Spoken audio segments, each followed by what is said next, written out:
Alors, salut et j'espère que tu vas bien. Et dans cette petite vidéo, je voulais te parler de l'ajout d'une licence facilement avec GitHub.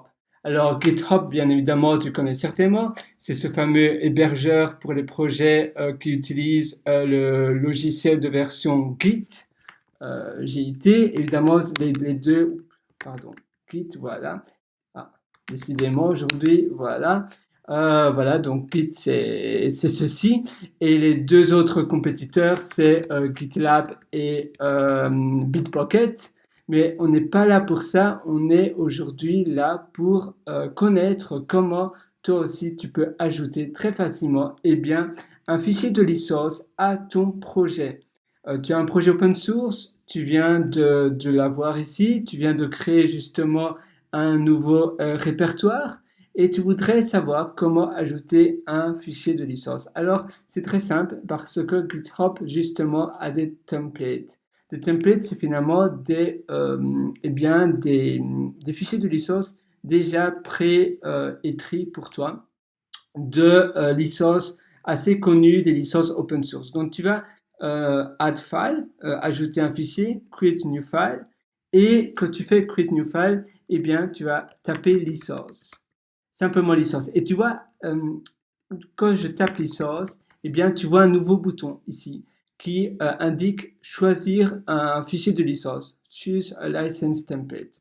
So, tu vois, là, ça s'affiche et je peux maintenant évidemment avoir une extension .txt, .md ou simplement licence et ça peut aussi être en lowercase, donc en minuscule. Dans mon cas, je vais simplement laisser en majuscule parce que je trouve que ça aide à différencier avec les autres license, le fichier license et le fichier readme, quand ils sont en majuscule, ça aide à les différencier avec les autres fichiers. Mais maintenant, c'est vraiment attaqué, c'est quelque chose plus ou moins, on va dire, voilà, c'est assez personnel, mais c'est bien de rester consistant avec les autres projets que l'on crée. Si on fait seulement uppercase, c'est bien de rester en majuscule. Lowercase, si on fait tous les projets en lowercase, donc minuscule, c'est bien de rester en minuscule. Alors, je clique sur Choose a License et ici, tu vois, tu as tu en as quelques-unes de licences différentes. La plus connue et la plus permissible, c'est la licence MIT. Maintenant, tu as aussi la plus connue, c'est GNU V3 ou même V2. Tu tapes GNU V2, elle est là aussi, tu vois. Moi, dans mon cas, je vais choisir la MIT license.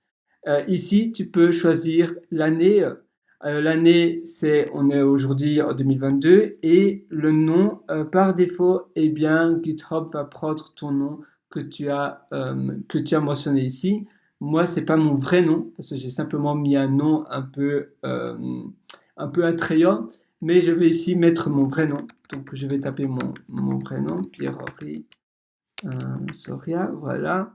Ça, c'est mon vrai nom. L'année 2022, c'est parfait, tu vois, ça s'affiche automatiquement. Et puis, je vais mettre Review and Submit. Donc, en fait, GitHub va automatiquement créer une pull request, donc un PR, une pull request en français, je ne sais pas si c'est une traduction.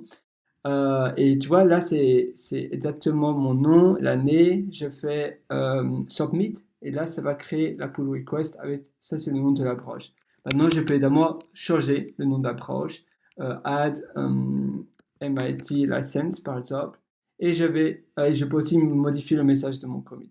Et maintenant, tu vois, automatiquement, GitHub me redirectionne vers Open a pull request. Et là, je fais simplement créer. Ici, c'est très simple parce que c'est mon propre répertoire, pardon. Donc, c'est très simple. Mais imaginons que ce n'était pas ton propre répertoire.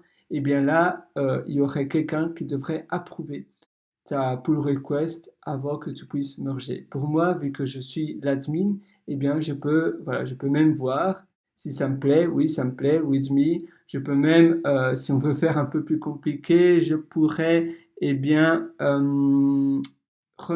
renommer en Markdown. Et donc, je peux utiliser la syntaxe Markdown, pardon, Markdown. Donc, Markdown, c'est un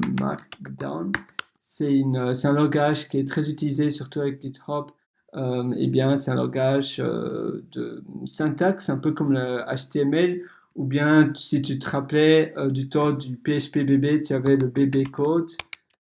Eh bien, c'est un peu comme cela. C'est plus simple que l'HTML.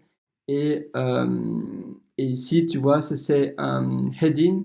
C'est un peu comme un H2. Et puis après, ici, tu peux faire italique. Si tu veux faire gras, eh bien, tu ajoutes deux astérix. Ou bien, tu peux aussi utiliser underscore pour faire en gros, en gras, pardon. Euh, un underscore, ça fait italique, et ainsi de suite. Donc voilà, si j'ai envie de le faire maintenant, donc je peux modifier mon commit, et là, voilà, tu vois, automatiquement, je peux modifier mon message. D'ailleurs, change the syntax of the license file. Pardon, je tape un peu assez fort sur mon clavier, c'est d'en faire un peu de bruit pour toi sur la vidéo, mais je m'en excuse. La prochaine fois, je vais essayer de taper un peu moins fort. Et tu vois, maintenant, à nouveau, là, j'ai deux commits, comme tu peux le constater. Et maintenant, c'est AMD en Markdown et j'ai la syntaxe. Et si je visualise d'ailleurs, si je vais dans... attends, c'est normalement, il y a un moyen, je pensais... Ah oui, ici, tu peux visualiser automatiquement Markdown en allant ici. Display the rich, donc c'est pour afficher eh bien, l'affichage riche, donc c'est-à-dire l'affichage si tu as du code de style HTML ou bien Markdown, eh bien tu vois, c'est différent. Voilà, donc je vais simplement merger my pull request. Mon pull request, je vais le merger et je peux aussi supprimer la broche.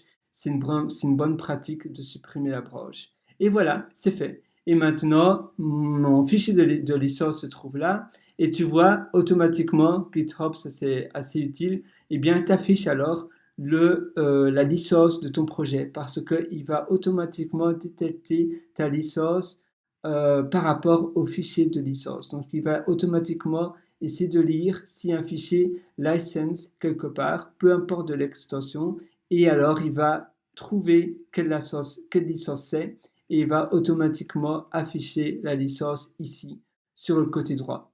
Donc, c'est la manière de modifier aussi le type de licence. Et normalement, si tu vas dans tes répertoires, eh bien, tu vois, la licence s'affiche aussi ici. Et c'est pour la même chose pour tout le projet. Si je tape Symfony maintenant, un projet un framework très connu, eh bien, tu vois, il s'affiche aussi MIT License. Comment ça se fait? Eh bien, parce qu'ils ont un fichier de licence, tu vois, tout simplement. Voilà, j'espère que cette vidéo t'aura plu et je te souhaite tout le meilleur pour eh bien, l'ajout de fichiers de licence. À une prochaine sur ce. Ciao!